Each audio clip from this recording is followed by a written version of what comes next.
Close Up in Class looks at Obamacare. So, Terry, if not Obamacare, what are the alternatives? So you can create high-risk pools with federal subsidies that allow people who have pre-existing conditions to get affordable health insurance, not subsidizing anybody else, but providing it for them. You have the problem with medical malpractice reform, and particularly doctors will tell you that it's some of their indigent patients that are most likely to sue them, and that's a problem. So you need to have tort reform.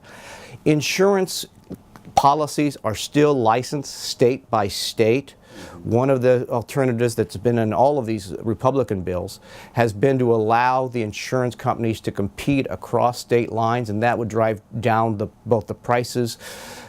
Very arcane issue is antitrust laws.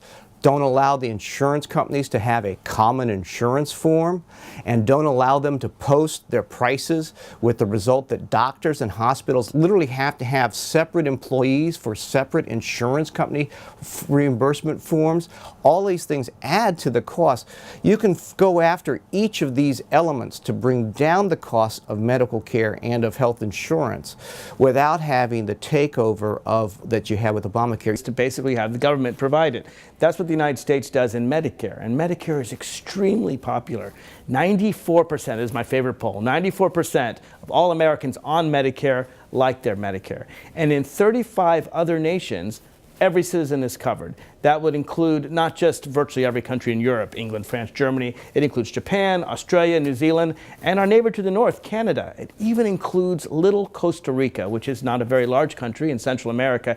In those countries, every single citizen is covered. You're sick, what do? You show your ID, boom, you get treated. You don't pay a penny for it. And here's the kicker. Their health care is much, much cheaper than ours. We pay much, much more than they do because the private interests take a whole bunch out as profits. One more thing, they all live longer than we do. Every single country that has universal care, even in Costa Rica, they live longer than we do. So what do these 35 nations know that we don't? Basically, the government provides health care more cheaply to all its citizens, and it works better.